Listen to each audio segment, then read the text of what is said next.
dear Mrs. Vice President of the German Bundestag, Göring-Eckardt,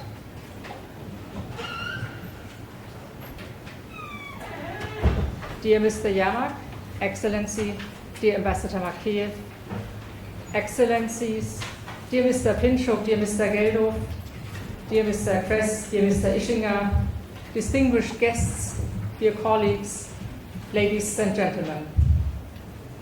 I warmly welcome you to the opening of the exhibition on Russian war crimes here at Humboldt Universität zu Berlin. This exhibition has been presented on a number of very important political locations and events. At the World Economic Forum in Davos, at the NATO headquarters in Brussels, at the European Parliament, at the Munich Security Conference. And I'm very grateful for the prominent support for today's opening of the exhibition. Why do we, as a university, show this exhibition here in our main building, the heart of our university?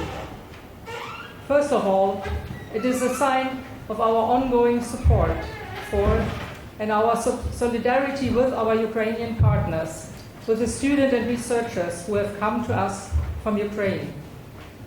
Over the past year and a half, we have tried to simplify their life, to enroll them in our university, to help Ukrainian researchers apply for grants and bridge the gaps with funds we raised for dedicated sponsorship program. The Russian war against Ukraine started almost 10 years ago with the Russian annexation of Crimea. The full-scale invasion is in its second year, and Ukraine is fighting for its freedom and self-determination.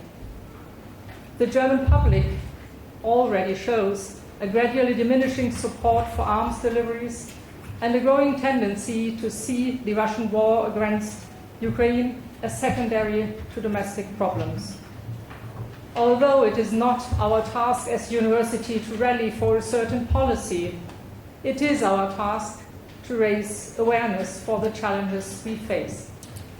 And the Russian war against Ukraine is a challenge for us in Germany, and it is a challenge for Europe. It was in this context of awareness raising that earlier this year, and together with the European University Viadrina, we organized a virtual public meeting with President Zelensky in one of our lecture theaters. And it was for this reason, too, that we decided to open a discursive room and show Russian war crimes initiated by the Viktor Pinchuk Foundation and curated by the Pinchuk Art Center.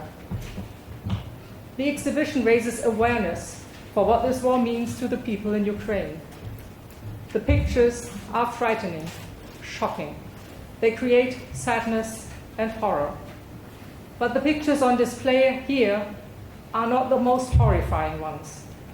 Together with the curator, we had to take difficult decisions. We as university are a public space. Families with children enter our building. Students from all parts of the world study at our university. Some of them come from war-torn regions. We do not want to traumatize or even re-traumatize our students and visitors. Therefore, we insisted that 2 enclosed spaces were built to contain the most terrible images and protect those who cannot bear to see these photographs and the film. The creators of the exhibition want to show a realistic image of the Russian warfare, the destruction and suffering. We support their work while also assuming our responsibility towards our students and visitors. It is a balancing act we as a public institution are consciously and willingly taking part in. The second reason why we show this exhibition is our mission as a research institution. The documentation of this war is a prerequisite for the identification of war crimes and for any legal consequence. Normative consequences can only be derived from a precise knowledge of the facts. Scholars of international law discuss what the Russian war against Ukraine means for international law, for the further development of legal standards, and for the international institutions. Academics in the social science analyze what the war means for the future development of Europe and for the relations between Europe and the global South. Furthermore, images themselves are an object of research. Scientists are imagining the semantics and pragmatics of visual material analyzing the suggestive power and emotional impact of different kinds of imagery. This, too, is an aspect of our engagement with the content of the exhibition. We are a place of exchange, of different perspective, and a place of controversial discussion. Despite all possible disagreement about the ways, our common goal is clear. It is about ending Russia's criminal war of aggression, which is a blatant violation of international law, in such a way that Ukraine can finally live in peace again as a self-determined state. We at Humboldt Universität see it as an important task to strengthen research on Ukraine in Germany. We can only succeed in this in a network of universities and research institutes, and if we take the perspectives of our Ukrainian colleagues and partner institutions seriously right from the start. The images of the Russian war against Ukraine are breaking into our peaceful world in Germany. But for us, they are only images. For our fellow Europeans in Ukraine, they are their daily life, their reality.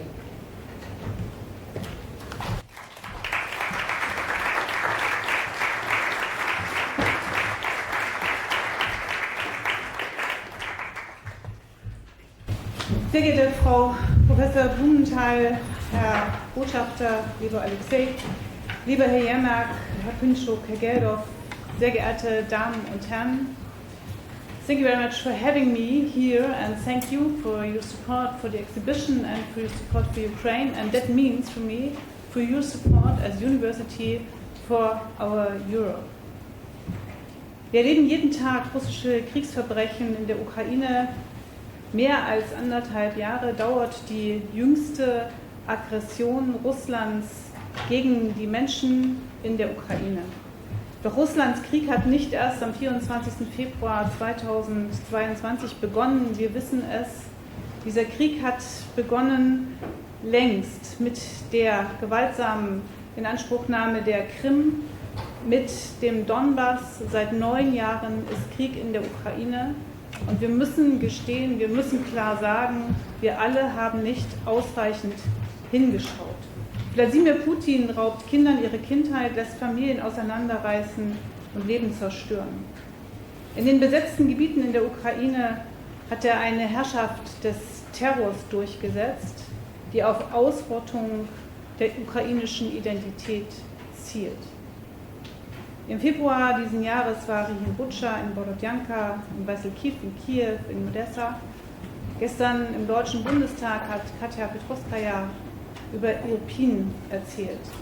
Ich habe erlebt, wir sehen, wir wissen, wie die Menschen unter schwersten Bedingungen einander helfen, wie sie versuchen, ihr Leben wieder aufzubauen, an kleinen Orten oder in der Großstadt. Wir kennen die Bilder, die Erzählungen, die Berichte aus Mariupol, aus Kherson, der Mut und die Kraft, der unbedingte Durchhaltewille der Menschen beeindrucken mich zutiefst. Butscha ist nur ein Ort, ein Name, aber es ist Symbol geworden, es ist ein Mahnmal geworden für den Bruch von Völkerrecht und humanitäre Menschenrechte durch Russland. Menschen, Männer, Frauen, Kinder werden getötet, Frauen werden vergewaltigt, Kinder entführt. Es geht sogar darum, dass sie ihre Herkunft vergessen sollen, ihre Identität, ihr Sein. Davon berichtet die Ausstellung Russian War of Crimes. Sie legt fotografische Beweise der russischen Gräueltaten in der Ukraine vor. Im Mittelpunkt stehen die unschuldigen Opfer. Die Ausstellung macht das massive Ausmaß der grausamen Taten deutlich. Und sie mahnt uns, politisch Verantwortliche in der ganzen Welt. Diese Verbrechen müssen geahndet werden. Russland, Putin muss sich dafür verantworten. Es ist gut, dass international an einem geeigneten Justizmechanismus gearbeitet wird, der es ermöglicht, die für das Verbrechen der Aggression Verantwortlichen wirksam zur Rechenschaft zu ziehen. In Zusammenarbeit mit der Ukraine und im Einklang mit dem Völkerrecht. Diese Rechenschaftspflicht für die gesamte internationale Gemeinschaft ist von größter Bedeutung.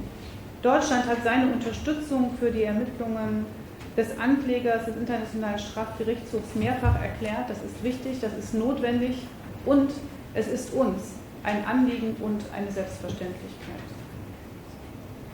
Frieden in der Ukraine, davon, meine Damen und Herren, bin ich überzeugt, kann es nur geben, wenn er gerecht ist. Nur ein gerechter Friede schafft dauerhaft Frieden. Dabei geht es in vielen Debatten um die territoriale Integrität der Ukraine. Und zwar zu Recht. Doch es braucht auch Dokumentation, Rechenschaft, Entschädigung und Wiedergutmachung. Ich bin dankbar, dass beim Besuch von Präsident Zelensky hier in Berlin der deutsche Bundeskanzler sehr klar gemacht hat, Deutschland ist fest entschlossen, die Personen zur Verantwortung zu ziehen, die für die Kriegsverbrechen und andere im Zusammenhang mit dem russischen Angriffskrieg stehenden Aggressionen gegen die Ukraine begangenen Gräueltaten verantwortlich sind.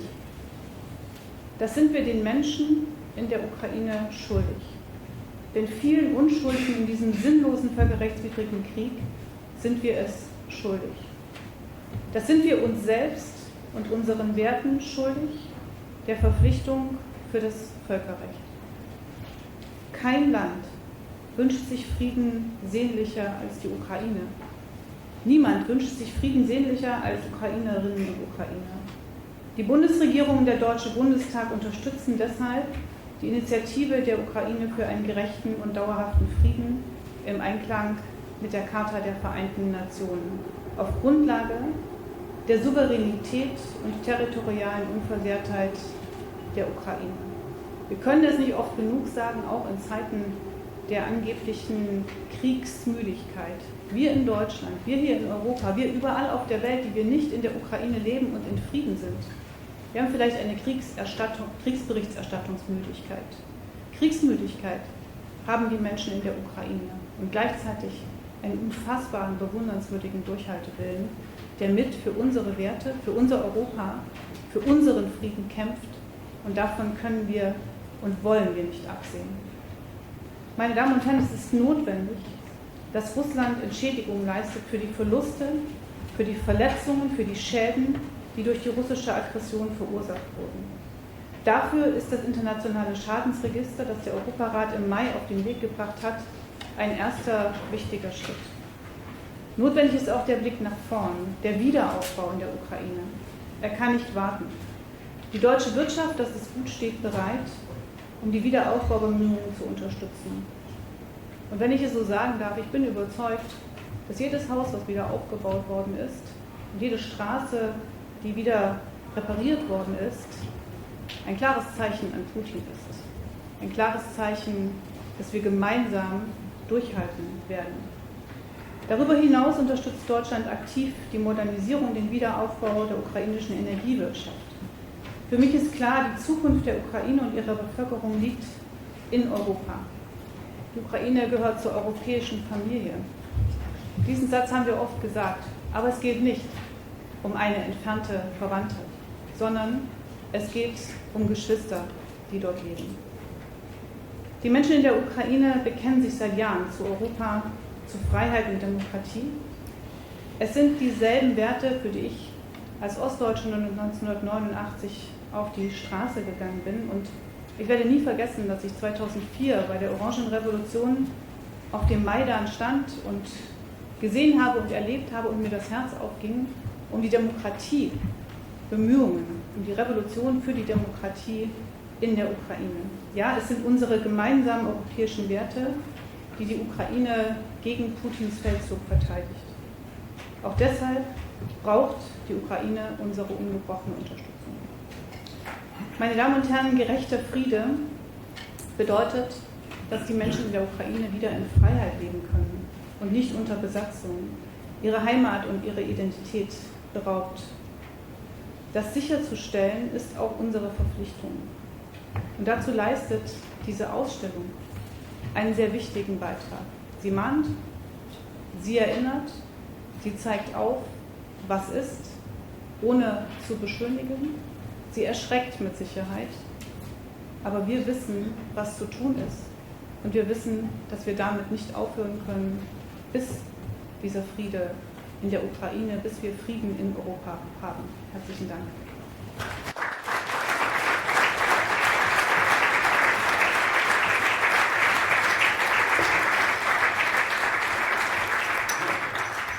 Welcome to the Russian War Crimes Exhibition. We are very grateful to the people, the parliament, and the government of Germany for supporting our nations in the fight against the Russian invaders. Any struggle sooner or later ends in the victory and peace. But peace is impossible without justice, and justice is impossible without accountability. Who was who started this terrible war?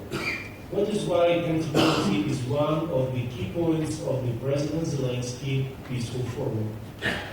Since February 2022, 136,000 crimes have been committed against Ukrainians due to the large-scale Russian aggressions.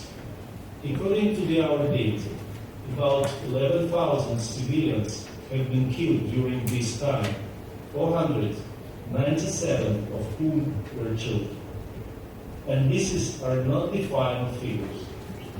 Another 20,000 children have been kidnapped and taken to Russia. Many of them have living parents in Ukraine, but they forcefully adopted.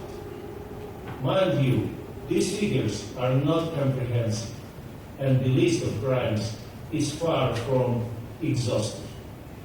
We demand justice for every tortured and killed Ukrainian, for every destroyed home, for every tear shed by a Ukrainian child.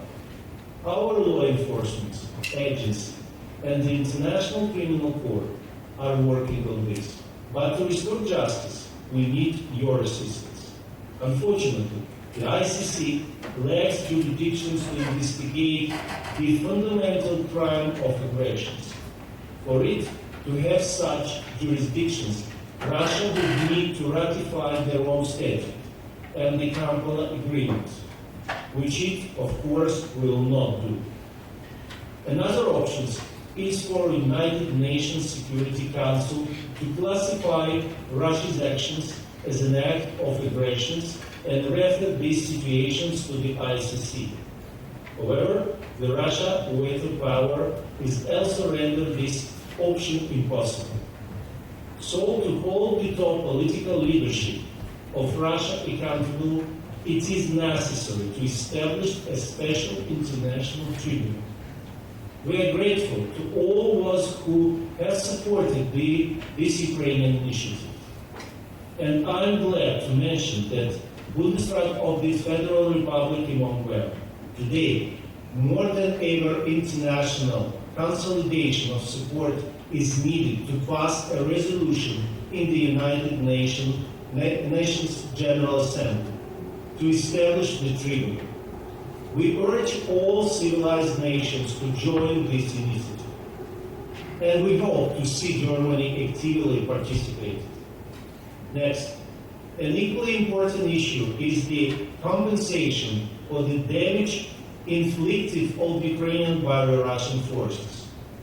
116,000 objects of civilian infrastructure have been destroyed, including 92,000 houses, over 2,500 educational institutions, and more than 500 hospitals. Additionally, 449 cultural landmarks and 136 churches have been demolished. Thousands of the industrial enterprises, shopping centers, and the other business assets have also been ruined. The United Nations General Assembly has already agreed on the concept of compensation mechanism.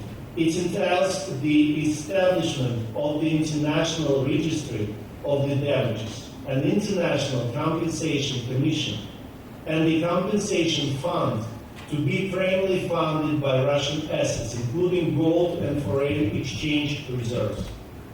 To make it worse, we call on the G7 countries to participate in the relevant agreements which Ukraine and the Netherlands are initiating.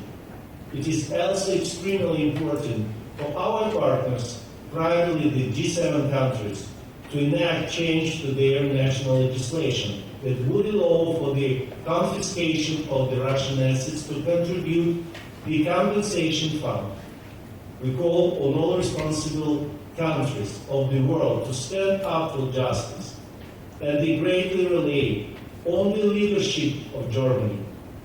Together, we must break the chain of wars, blackmail, and the terror that Russia is spreading across the world. We must stop and punish this evil for the sake of our collective security and the peaceful future of our children. Thank you for your attention.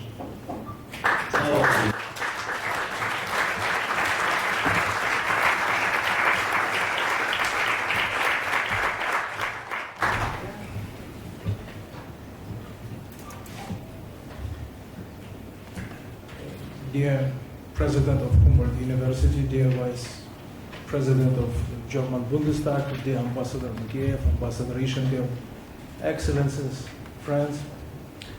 My name is Viktor Pinchuk. I am Ukrainian businessman. And you know, since 2016, I was involved in the creation of Memorial of Holocaust. It was Holocaust in Kiev, in Babi Yar, where in 1941, German Nazis committed genocide against Ukrainian Jews. During 2 days in September 1941, almost 34,000 Ukrainian Jews were killed. And we created this memorial with the hope that such a tragedy will never happen in the human history. But with the idea of never again. But unfortunately, since 24th of February 2022, we're witnessing genocide committed by Russian Nazis against Ukrainian people. And we understood that this concept of never again doesn't work. And we changed our approach. We have to change our approach from never again to stop now. We understood that we have to tell this story as widely as possible and loudly as possible. We have to tell truth. And that's why, together with the Office of President and with Ukrainian government, we decided that we will organize an exhibition about Russian war crimes. And first time this exhibition was shown, as President of Humboldt University already mentioned, during World Economic Forum last year. And since then, this exhibition traveled around the world. And today, for us, it's a great honor. Today, this exhibition opened in Berlin. By the way, this is already the third exhibition in Germany. Two first were shown in Cologne and in Munich during Munich Security Conference. First of all, I want to use this opportunity to say thank you very much for Germany and German people for your great, great support. Of course, military support, support with the sanctions, but also your incredible hospitality.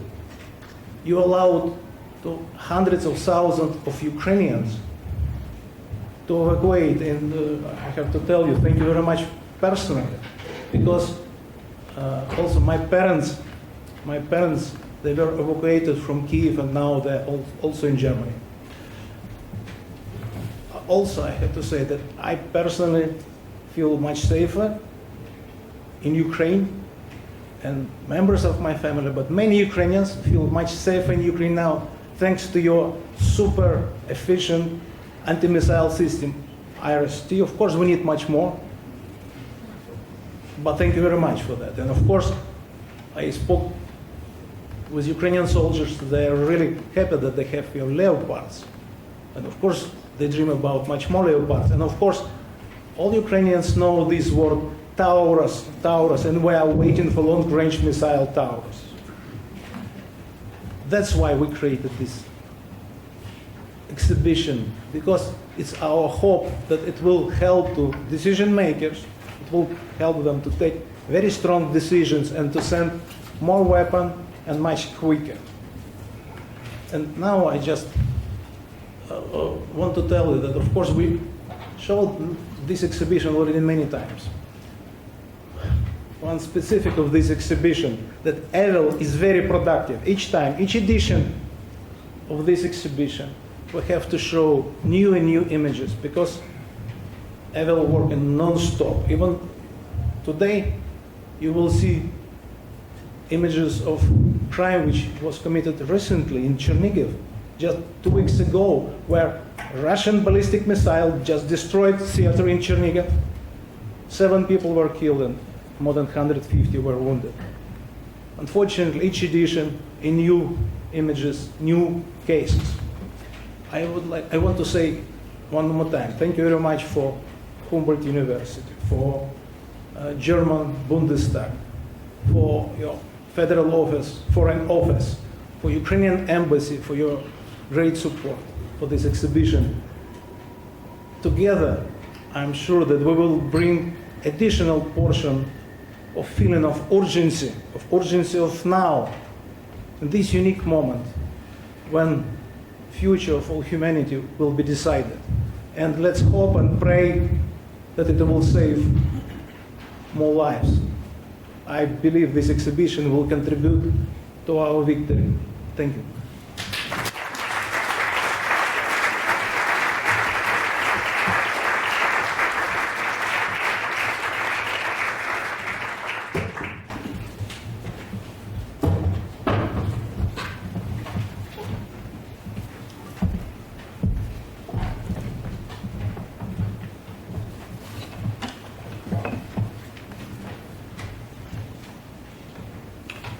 Madam President, Madam Vice President, and in particular Ambassador Makeyev and Mr. Yermak, ladies and gentlemen. It is a privilege to offer a few thoughts at the opening of this deeply saddening exhibition. Last week, the Independent International Commission of Inquiry on Ukraine submitted a report of more than 150 pages. Expectedly, this document is deeply saddening too. Let me quote just 3 summary sentences. Based on a substantial body of evidence, the Commission has found that in areas which came under their control, Russian authorities committed willful killings, attacks on civilians, unlawful confinement, torture, rape, and unlawful transfers and deportations of protected persons, which are war crimes. The Commission has concluded that torture used by Russian authorities has been widespread and systematic and may amount to crimes against humanity if confirmed by further investigations. Certain allegations raise issues under the Genocide Convention. For instance, some of the rhetoric transmitted in Russian state and other media may constitute direct and public incitement to commit genocide. End of quote. This is the subdued language of an independent international commission of inquiry. Behind it, the attentive reader will suspect horrendous crimes and horrible pain. The pictures on display in this exhibition make a small part of the unspeakable horror of Russian war crimes visible. Looking the horror in the face makes one almost speechless. But this must not be the end of the matter. Rather, this exhibition should reinforce the question whether enough is being done for Ukraine and its incredibly brave people. As a German citizen, I find this question to be of a particularly burning relevance for my own country. Let me briefly indicate why this is so. During the Second World War, unspeakable horror was inflicted on Ukrainians in the name of Germany under the Nazis. Subsequently, we Germans have until recently largely failed to duly recognize the existence of the Ukrainian nation, a nation with a distinct history, culture, and a strong will of self-determination. As a result, we have all too often remembered only the Russian victims of Germany's past atrocities, while sidelining or even ignoring the victims from Ukraine. After Russia's aggressive course of action against Ukraine had begun in February 2014 on Crimea, Germany, driven by economic self-interest, made the terrible mistake to neglect Russia's obvious threat to Ukraine. And despite all this, a German defense minister found it appropriate to congratulate Germany on the supply of 5,000 helmets at a moment in time when Russia was about to escalate its aggressive course of action into an outright war of aggression. While I consider it fortunate that my country has changed direction in the meantime, burning questions about a too late and too little remain. Only lately,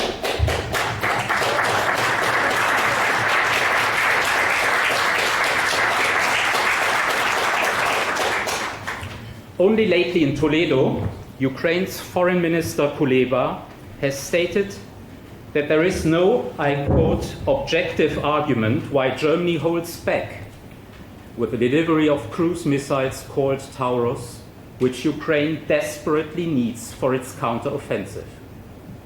I must admit not to have heard one such objective argument from my government either. I find that painful. Let me say a few words on another burning question, that of Germany's possible contribution to ensure accountability for Russian war crimes. Accountability will be crucial to provide Ukrainians with a minimum of recognition in view of the brutal violations of rights they have been suffering. Accountability will be crucial also for the Russian society to eventually face the truth. Accountability will, moreover, be crucial to defend the current international legal order, which is also under Russian attack. In its report, the UN Commission makes it clear that Ukraine's Prosecutor General and Ukraine's judiciary are struggling with an overwhelming number of war crimes allegations.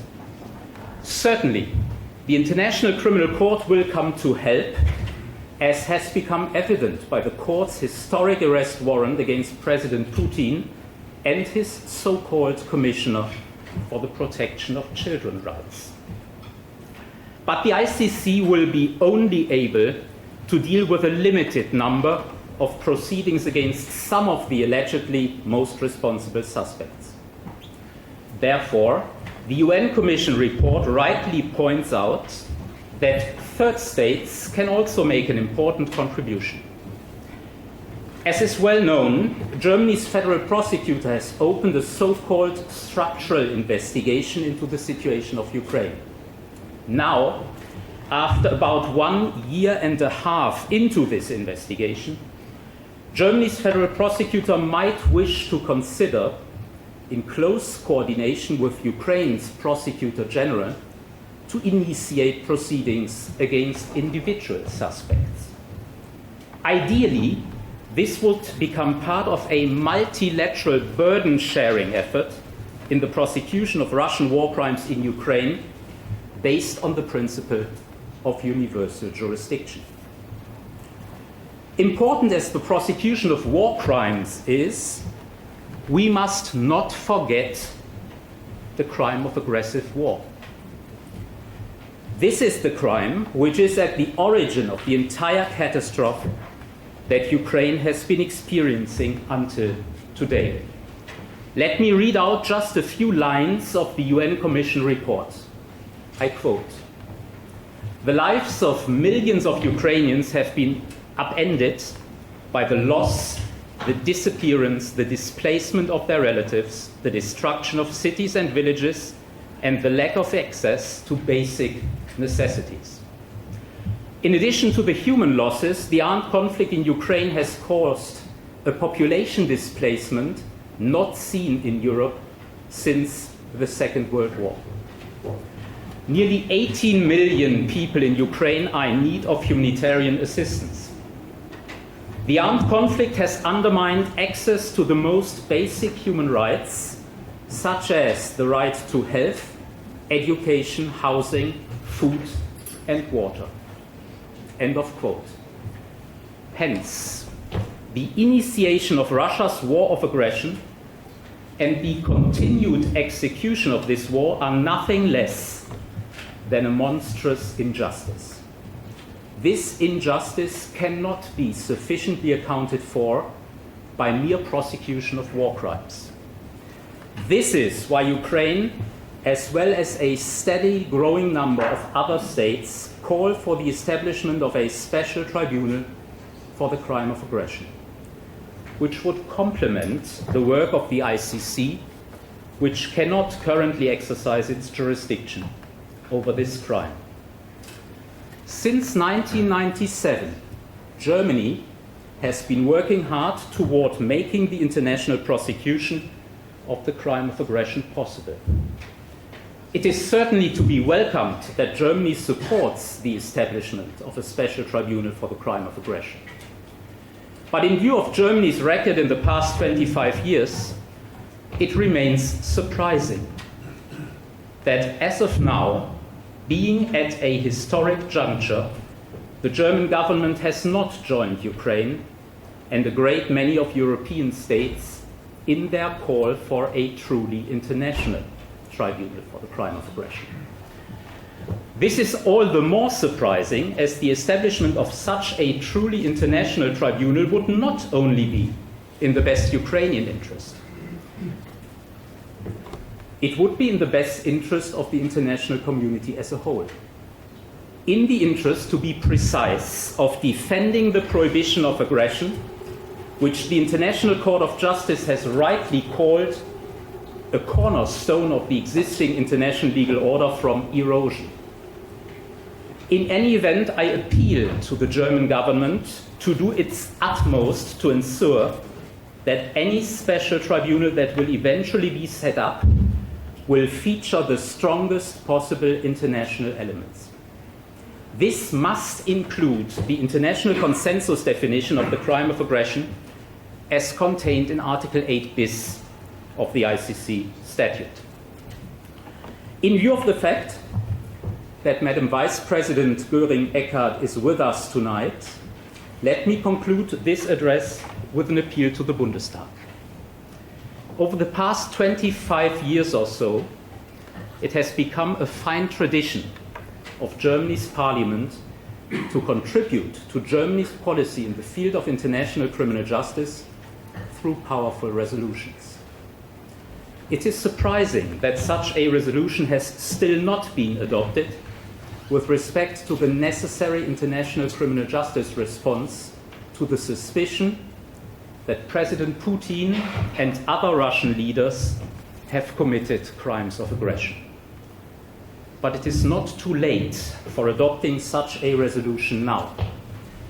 Germany's parliament should call for the establishment of a special tribunal for the crime of aggression, and at the same time it should call for a reform of the ICC statute so that the blatant gap which currently exists in the international legal architecture regarding the crime of aggression will be closed for the future. May the Berlin display of the Russian war crimes exhibition help encouraging members of the German parliament to eventually make that step. I thank you very much for your kind attention.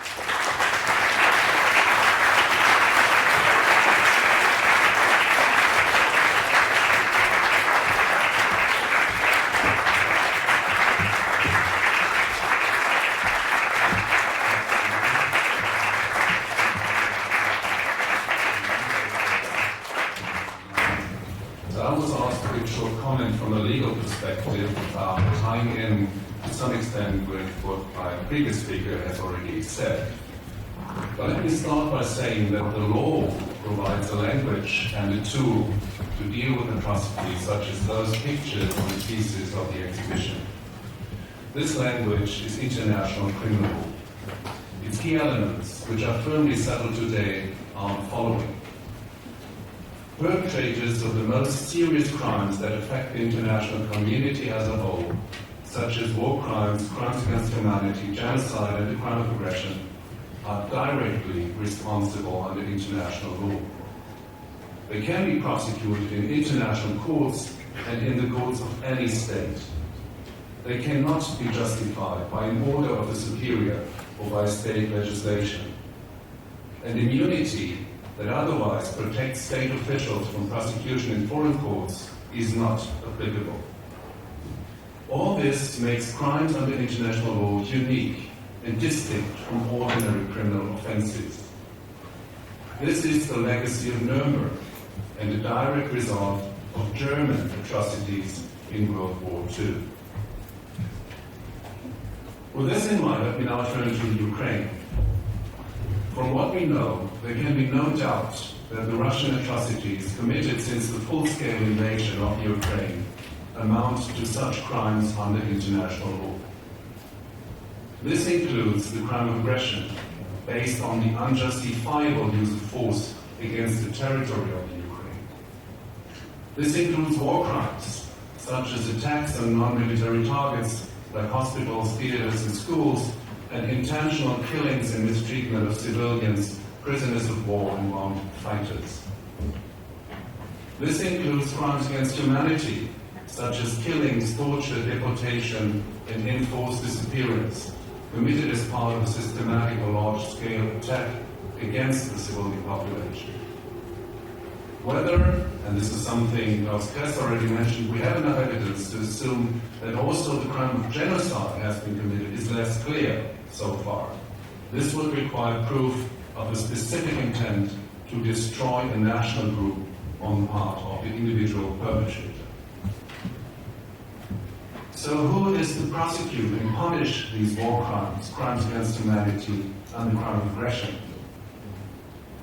Well, the enforcement of international criminal law is assigned to a decentralized system of administration of justice, comprising of different actors on various levels complementing each other. The most visible forum for the prosecution of crimes under international law certainly is the International Criminal Court in The Hague. Established 20 years ago and supported by over 120 states, the ICC has been specifically created for the prosecution of crimes under international law. And indeed, as regards war crimes and crimes against humanity, the court not only has jurisdiction, but as we have heard, already opened an investigation and issued arrest warrants. Things are different, though, as regards the crime of aggression. Here, the court, as we have also already heard, the court lacks jurisdiction because the crime-specific requirements under the statute are not met. And this resulted in the initiative of the Ukrainian government and other states to establish a special tribunal for this crime, an initiative which my previous speaker has already dealt with. Let me just say, it is important to understand that prosecuting and punishment of Russian war crimes and crimes against humanity are not conditioned on the establishment of such a special tribunal. Otherwise, I fully share what my previous speaker has said. But also beyond the ICC, investigations are going on. Many state prosecutors started to look into the situation, first and foremost, of course, in the Ukraine itself. But also, the German federal prosecutor in Karlsruhe has opened an investigation, a so-called structural investigation, which does not target an individual suspect, but aims to collect and secure evidence. Evidence which could later then be used for prosecution and trial in Germany and abroad. The activities of the federal prosecutor are based on the Völkerstrafgesetzbuch, the German Code of Crimes Against International Law, which gives German prosecutors and courts universal jurisdiction.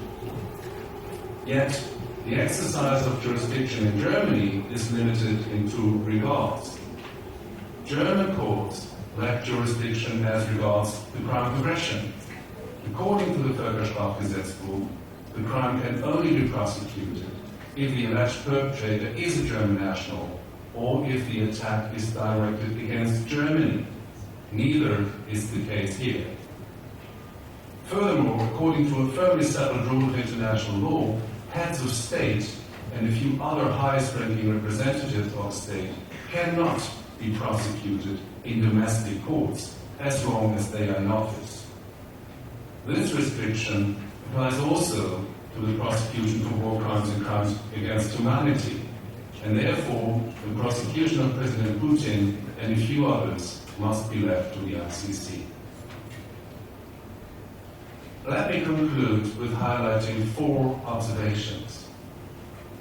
First, the law, specifically international criminal law, does provide at least some answers to the atrocities committed against the Ukraine and its population, notwithstanding gaps in the exercise of jurisdiction, in particular regarding the crime of aggression. Second, prosecutors and courts on the international and on the national level stand at the ready to investigate and prosecute these crimes and have been equipped with unprecedented human and financial resources. This is good news, given the many instances where the international community and states failed to deliver justice, such as crimes committed in Syria, in Chechnya, and many other places around the world. Third, we should be careful not to overestimate the effectiveness of criminal law. International criminal law is not a panacea, but its symbolic power is great indeed. And fourth, we should not be impatient. History shows that the prosecution and punishment of those responsible for mass atrocities and state-sponsored crime needs time, a lot of time. But often enough, this time comes after all. And this gives me hope that one day the perpetrators of the atrocities committed in Ukraine will be held accountable. In The Hague, in Ukraine, in Germany, or even in Russia. We should not forget that the list of allegedly untouchable rulers who were brought to justice after the end of their term is already long. Augusto Pinochet, Slobodan Milosevic, Saddam Hussein, Hissène Habré, Omar al-Bashir, and I'm sure the list will get longer. Thank you very much for your attention.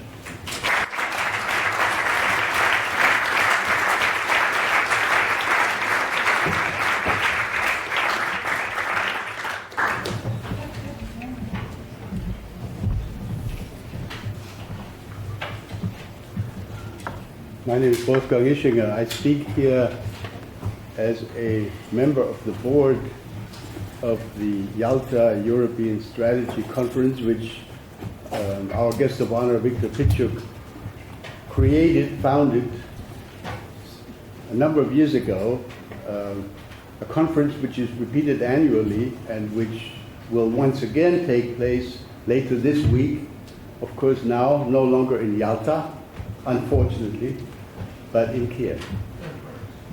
Allow me to add just a couple of very brief remarks, because many things have been said. First, it so happens that 50 years ago, this month, there were 2 German states. 50 years ago this month, in September of 1973, the 2 German states were finally allowed to join the United Nations, become member of the UN. And I happened to be the first national of Germany to be offered a job in the building on the East River in the Secretariat of the UN. So I was there the day we were admitted. This is also why I know, and this is something which I think is important in this connection, that Ukraine was actually a founding member of the United Nations. Ukraine did not join in 1973 like Germany. Ukraine was not a successor state to the Soviet Union like the Russian Federation, which only joined in the early 90s. And the Ukraine was also not Beijing. Beijing replaced Taiwan in the early 1970s. So the only country that can actually claim that it has been a founding member of the UN is Ukraine. Just to make the point about the claim which we've been hearing from President Putin and some of his associates, that Ukraine actually doesn't even deserve to be a state. It was there before Russia showed up. My second remark goes to the war crime and our exhibition here. I want to really thank the university, Madam President Julia von Blumenthal, and her associates for being courageous and allowing dreadful pictures to be shown. I know about the sensitivities, which you explained in your opening comments. But I want to be very clear here. There is no such thing as nice pictures about war and war crimes. There is no such thing as war crimes without blood and torn bodies and suffering and genocidal activities. And I think it is our duty to show to our population, to our voters, even to our children, that war is not something that exists on academic papers. War is actually something that exists at this moment right here in the heart of Europe. If one could fly to Kiev, one would be there in practically less than 2 hours from Berlin. And let me also remind you, and the point has been made, that's my final point, that it is unfortunate that we here in Berlin, we here in Germany, tend to have forgotten so easily and so much about a war that actually came to Berlin 80 years ago, some 80 years ago. We took it to Ukraine and to other parts of the former Soviet Union, and then we took it through these places and countries and villages and cities on the way back again, both the Wehrmacht and the SS, with all the dreadful consequences that we know, and that Viktor mentioned, the massacre that happened just outside of Kiev. So let's be sure that we understand that war actually was right here in Berlin. Around Berlin, women were raped, civilians were killed by the many thousands. So let's not be surprised if we see pictures with dead people and terrible catastrophic events. This is war. And I think we need to be aware that it's real, it happens, it kills people, it is something absolutely abominable. And this is why it's important that we remember our own history, which has just been mentioned, and do what Professor Kreß has suggested, which I support. I think we should not do too little too late. I think we should do more right now. Thank you very much.